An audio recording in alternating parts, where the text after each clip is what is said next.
하나님을 인격적으로 만나고 그래서 모든 죄를 사함받고 하나님과의 관계가 회복된 그 인생의 행복이 얼마나 풍요롭고 풍성하고 윤택하고 아름다운 것인가. 진정한 행복이 무엇인가를 잘 보여주는 시죠. 원래 우리 인간은 하나님과 함께 할 때 행복하도록 창조되었다고 제가 지난 그 행복축제 때 구원의 길이라는 주제로 설교하면서 말씀드렸죠. 원래 인간은 하나님과 함께 할 때 행복을 느낄 수 있도록 창조가 되었어요.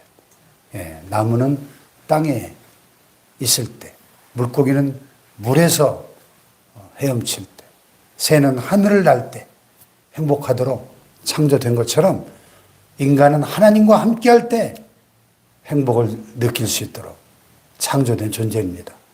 할렐루야.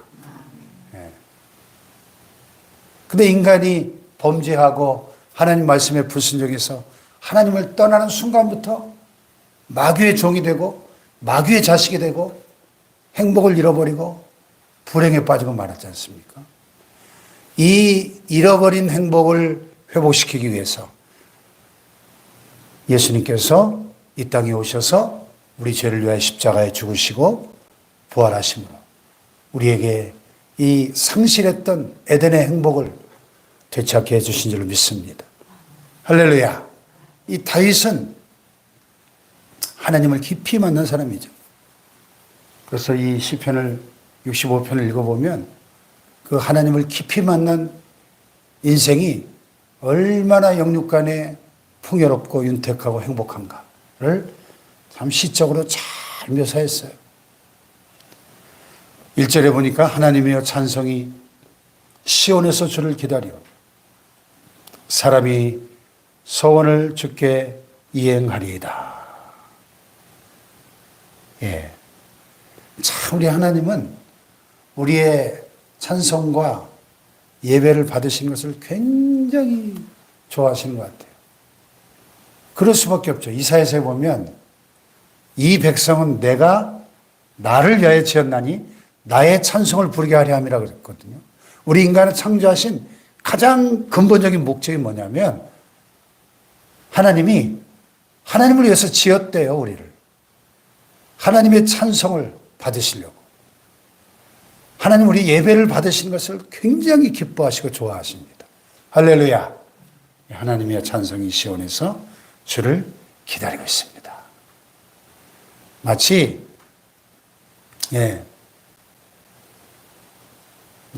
몇 달에 한 번씩 우리 손자가 저희 집에 내려오면 제가 기다리는 것처럼 손자가 보고 싶어서 기다리는 것처럼 하나님이 우리가 예배하려고 딱 이렇게 교회 나오는 순간 우리의 찬송을 듣고 싶어서 우리의 기도를 듣고 싶어서 우리 예배를 받고 싶어서 이렇게 기다리시는 거예요.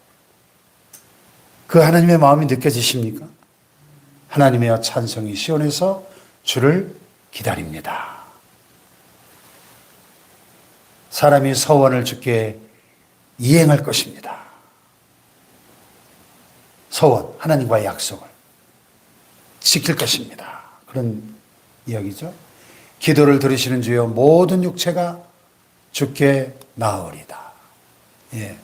그래서 이스라엘의 역사를 통틀어 가지고 이 다윗 왕의 때만큼 이스라엘이 부강하고 번영하고 하나님과의 온전한 관계 속에서 하나님이 주시는 축복을 만끽했던 그런 시기가 또 없어요. 그래서 이스라엘의 최고 황금 시대를 구가했던 이 다윗. 그러니까 다윗과 같은 하나님의 사람, 지도자 한 사람이 얼마나 중요한가를 이 다윗의 황금 시대가 잘 보여줍니다. 물론 여러분 다윗도 허물이 없던 사람이 아니에요. 그죠? 3절에 보면 죄악이 나를 이겼사오니 우리의 허물을 주께서 사하시리다. 죄악이 나를 이겼다는 말이 무슨 뜻입니까? 이 죄라고 하는 놈의 이 세력이 얼마나 막강한지, 이 죄라고 하는 이 폭군이 아담인의 모든 인간들 위에 왕노릇하면서 모든 인간을 다 노예로 만들어버렸지 않습니까? 허물과 죄로 죽었던 너희를 살리셨도다. 그때의 너희는 그 가운데서 행하여 세상 풍속을 쫓고 공중의 권세 잡은 자를 따랐으니 곧 지금 불순종의 아들들 가운데 역사하는 영이라. 그때는 우리도 다 그 가운데서 행하여 육체와 마음에 원하는 것을 따라 행하여 본질상 진노의 자녀였다고 에베소 2장 2절에 말씀하죠. 다 마귀의 종도를 타고 있는 거예요. 하나님을 만나지 못한 사람들은 공중의 권세 잡은 이 세상 임금 마귀에게 얽매여 가지고 마귀에게 종노릇 타니까 꼼짝 못하는 겁니다.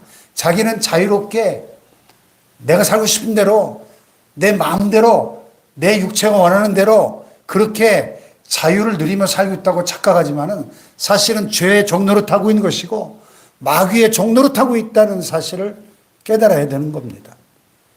아멘. 그게 죄악의 나를 이겼다는 뜻이에요.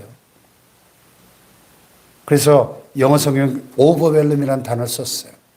When you are overwhelmed by sins. overwhelm이라는 단어는 압도된다는 뜻이에요. 압도. 쓰나미가 확 밀려올 때 그냥 우리는 압도당해 버리잖아요. overwhelm이라는 단어가 그럴 때 쓰는 거거든요. 이 죄악의 파도가 우리를 그냥 압도해 버리는 겁니다. 이 죄의 힘이 얼마나 막강한지 몰라요. 이 죄의 힘을 이길 수 있는 인간이 아무도 없습니다. 아무도 없어요. 이 죄와 사망의 권세라는 표현을 쓰잖아요, 우리가. 왜 권세라는 표현을 씁니까? 우리 인간의 힘으로는 도저히 이 죄와 사망의 권세를 이길 수가 없는 거예요. 뭐 석가모니도 공자도 소크라테스도 그 어떤 위인도 이 죄와 죽음의 권세 앞에는 다 무릎 꿇고 굴복할 수밖에 없는 거예요. 오직 하나님의 아들 예수 그리스도만이 내가 그 길이요 진리요 생명이니 나로 말미암지 않고는 아버지께로 올 자가 없느니라. 할렐루야. 예수님만이 죄와 사망의 권세를 정복하시고 사탄의 이 사망의 세력을 잡은 자 사탄의 세력을 멸하시고 승리하신 줄로 믿습니다.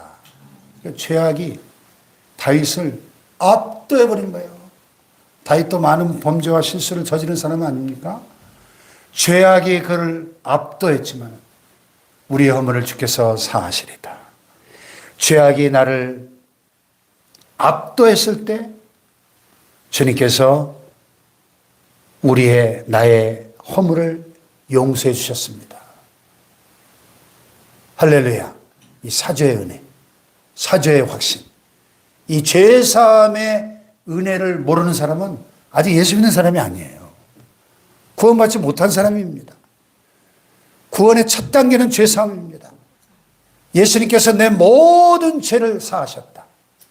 머리털보다도 더 많은 나의 억만가지 죄악을 나의 과거와 현재와 미래의 모든 죄까지 다 담당하시고 십자가 위에서 피 흘려 죽으시고 다 이루었다. 테텔레스타이. 죄의 빚을 청산했다. 그 십자가의 공로를 믿고 내 모든 죄가 용서함을 받았다는 사실을 깨닫고 확신하는 순간 우리는 인생 최고의 행복을 누리는 겁니다. 할렐루야. 예.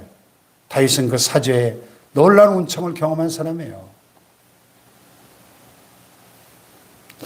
그러니까 이제 이 하나님을 인격적으로 만나고 죄사함 받은 하나님과의 관계를 회복한 그 사람이 얼마나 행복한지 보세요. 주께서 택하시고 가까이 오게 하사 주의 뜰에 살게 하신 사람은 복이 있나이다. 우리가 주의 집 곧 주의 성전의 아름다움으로 만족하리이다. 아멘. 여러분, 다윗은 왕이었습니다. 이스라엘 최고 황금기를 구가한 절정의 시대의 왕이에요. 최고 권력자예요. 뭐가 아쉽습니까? 뭐가 부족합니까?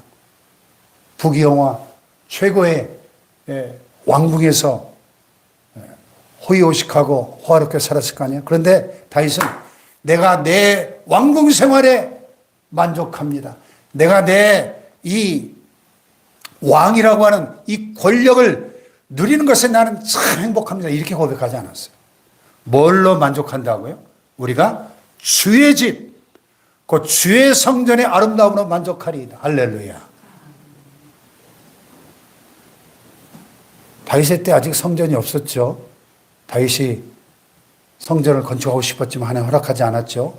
너무 피를 많이 흘렸기 때문에. 그래서 그의 아들 솔로몬 때 가서 백향목으로 지은 황금 성전이 완성이 됐는데 다윗 때는 그냥 초라한 성막이었어요. 성막.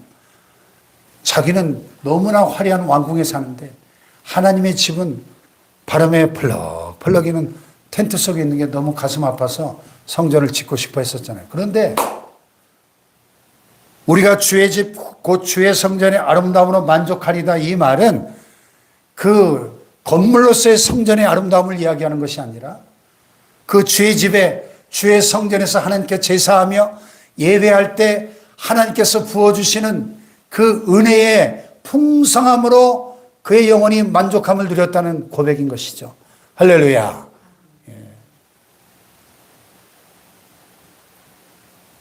하나님의 택함 받은 자의 행복. 주께서 택하시고 가까이 오게 하사 주의 뜰에 살게 하신 사람. 예배자로 택하시고 불러주셔서 하나님을 예배하는 자로 살아가게 하신 것이 얼마나 큰 행복인지 모릅니다. 할렐루야. 네. 우리 구원의 하나님이시여 땅의 모든 끝과 먼 바다에 있는 자가 의지할 주께서 의를 따라 엄유하신 일로 우리에게 응답하시리이다. 그러니까 다윗은 하나님을 깊이 만나고 나서 뭘 깨달은 거예요? 열방의 하나님. 온 세계와 모든 민족을 다스리시는 만왕의 왕 되신 하나님을 발견한 겁니다. 편협한 이스라엘 민족만의 하나님이 아니라 땅의 모든 끝과 먼 바다에 있는 자가 의지할 주님을 다윗은 발견한 거예요.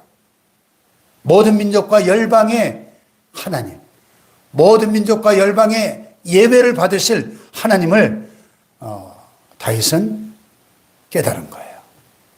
그래서 이미 다윗의 마음속에는 세계 선교의 그 비전이 충만했던 거죠. 네, 그래서 시편 읽다 보면은 이 세계 선교의 비전이 다윗을 통해서 많이 선포되죠. 그래서 성경에서 가장 짧은 장 시편 117편이죠. 두 절로 된 이 다윗의 시인데요. 보세요. 너희 모든 나라들아 여호와를 찬양하며 너희 모든 백성들아 그를 찬송할지어다 이렇게 선포합니다. 할렐루야.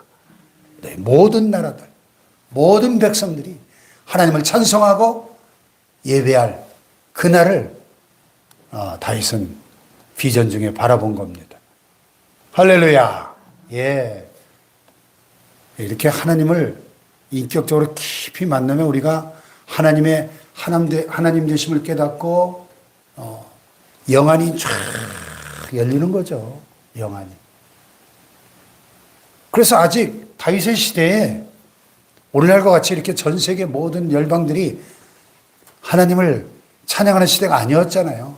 이스라엘만 하나님 민족적으로 선택하시고 이스라엘의 제사만 받던 시대인데 이미 다윗은 딱 영안이 열려가지고 땅의 모든 끝과 먼 바다에 있는 모든 나라, 모든 백성들, 각 나라와 족속과 백성과 방언에서 아무라도 능히 셀 수 없는 허다한 무리가 흰옷을 입고 손에 종려가지를 들고 하나님과 어린 양의 보좌 앞에 서서 하나님을 찬양하고 경배하는 그 환상을 보았던 사도 요한의 그 환상을, 그 비전을 어쩌면 다윗도 보았던 것 같다 하는 생각이 듭니다. 5절을.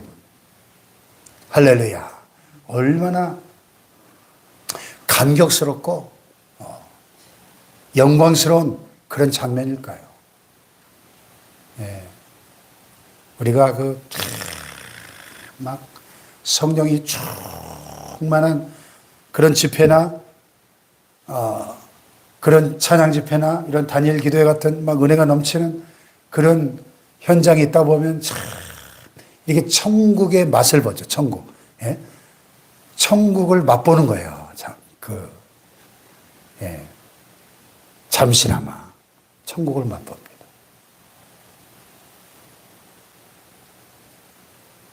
제가 전도사 시절에 그때는 그 서울 온누리교회 두란노 경비와 찬양이 참 그때 그 경비와 찬양의 그 물결이 엄청났죠. 제가 많이 쫓아다녔는데, 제가 중어동부 청년부 맡고 있을 때 막 여기서 봉고차 싣고 그냥 서울 잠실 집회할 때 10만 명 모이는 집회할 때 서울까지 막 쫓아다니고 그랬어요.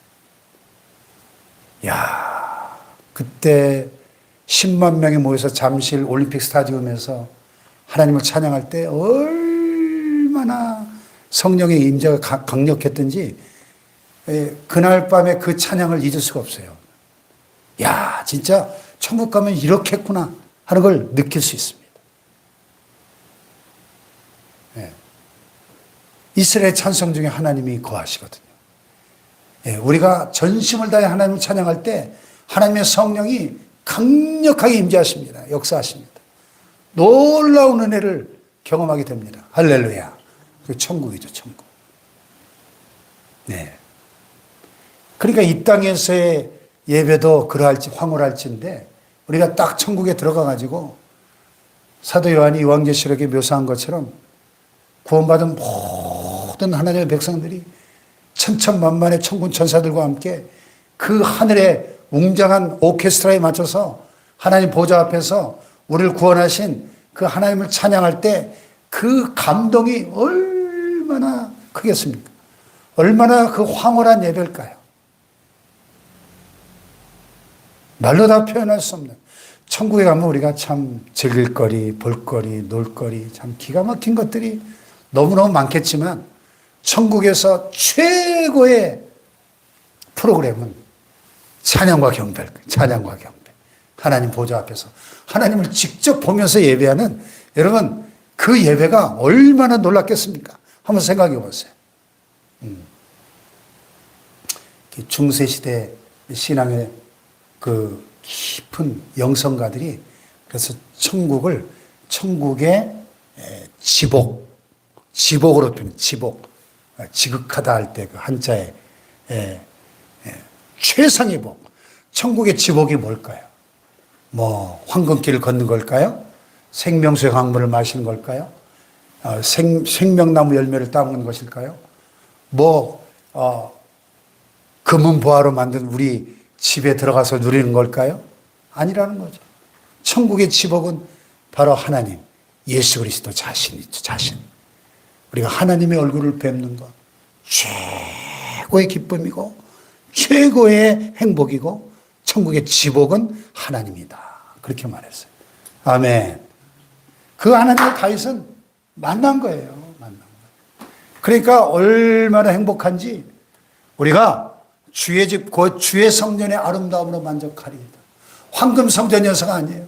그 성전에서 예배할 때 하나님을 만나니까 너무너무 행복한 거예요, 다윗이. 사람을 보며 세상을 볼 땐 만족함이 없었네. 나의 하나님 그분을 뵐 땐 나는 만족하였네. 할렐루야. 나의 하나님을 뵐 때 우리 영혼이 참 만족을 누리고 행복한 거죠. 그래서 주께서 주의 힘으로 산을 세우시고 권능으로 띠를 띠시고 바다의 설렘과 물결의 흔들림과 만민의 소유까지 진정하시나이다. 만민을, 열방을 통치하시는 능력의 하나님을 다윗은 만났습니다. 땅 끝에 사는 자가 주의 징조를 두려워하나이다. 주께서 아침 되는 것과 저녁 되는 것을 즐거워하게 하시며. 여러분, 하나님을 만나지 못한 인생들은요, 아침이 되는 게 두렵다 그러더라고요. 아침에 눈 뜨기가 싫대요. 우울증에 빠진 사람들은. 여러분, 아침에 눈 뜨는 것이 행복합니까? 아침에 떠오르는 태양을 바라볼 때 막 가슴이 벅차오르고 행복합니까? 석양의 노을을 바라보면서, 이야, 너무나 아름답다. 창조의 그 신비를 느끼면서 하나님께 감사하고 막 행복이 솟아납니까? 다윗은 하나님을 만나고 나니까 아침 되는 것과 저녁 되는 것이 너무너무 즐겁고 행복했어요. 이게 하나님 만난 사람의 모습이 되어야 합니다. 할렐루야. 예. 아침 되는 게 두렵고 아침에 눈 뜨는 게 싫은 사람은 문제가 있는 거예요, 지금. 하나님과의 관계에서. 우리의 환경과 상황을 초월해서 하나님과 함께하는 하나님을 만나는 인생은 아침 되는 것이 행복하고 저녁 되는 것이 즐겁습니다. 할렐루야. 하나님 만난 사람의 행복. 땅을 돌보사 물을 대어 심히 은택하게 하시며 하나님의 땅에 물이 가득하게 하시고 이같이 땅을 예비하신 후에 그들에게 곡식을 주시나이다. 하나님을 만난 사람의 그가 사는 그 땅이 복을 받습니다. 환경이 복을 받습니다. 그래서 모든 것이 윤택해지는 거예요. 풍요로워집니다. 주께서 밭고랑에 물을 넉넉히 대사 그 이랑을 평평하게 하시며 또 담비로 부드럽게 하시고 그 싹에 복을 주시나이다. 참 저는 요즘 이 막 전국 곳곳을 다녀보면은 참 우리 대한민국이 진짜 하나님의 축복을 많이 받았구나. 얼마나 아름다운 곳이 많은지 우리 지난 토요일 야유회 가서도 그 초평호를 보십시오. 얼마나 아름답고 진짜 천국에 온 것 같은 막 착각이 들 정도로 아름다운 곳이 너무 많아요. 저 옥천의 천상의 정원, 또 얼마 전에 방아실이라는 곳을 가보니까 야 얼마나 아름다운지. 하나님이 우리 대한민국을 축복해 주셔서 대한민국이 오늘 이 시편에 이 다윗이 묘사한 것처럼 주의 은택으로 한 해를 관시우시니 주의 길에는 기름방울이 뚝뚝 떨어지고 들의 초장에도 떨어지고 작은 산들이 기쁨으로 띠를 띠고 초장은 양떼로 옷 입었고 골짜기는 곡식으로 덮였고 그들이 다 즐거워 외치고 또 노래하나이다. 할렐루야. 하나님의 축복받은 나라의 모습이에요. 하나님의 축복받은 인생의 모습입니다. 할렐루야. 네. 북한을 보세요. 어제 그 정유나 자매 간증 들어보세요. 뭐 여기 젊은 정신없는 젊은 애들이 헬조선 하는데 북한은 헬 그 자체라잖아요. 헬 그 자체. 헬조선이 아니라 헬 자체라고. 살아있는 지옥인데 온 땅이 저주를 받아서 생지옥이 되고 말았는데 여러분 우리가 이 하나님을 만난 이 풍성한 은혜와 축복을 충만히 누리고 우리를 통하여 하나님의 축복이 열방으로 흘러들어가는 축복의 통로가 되시기를 주님의 이름으로 축복합니다. 기도하십시다.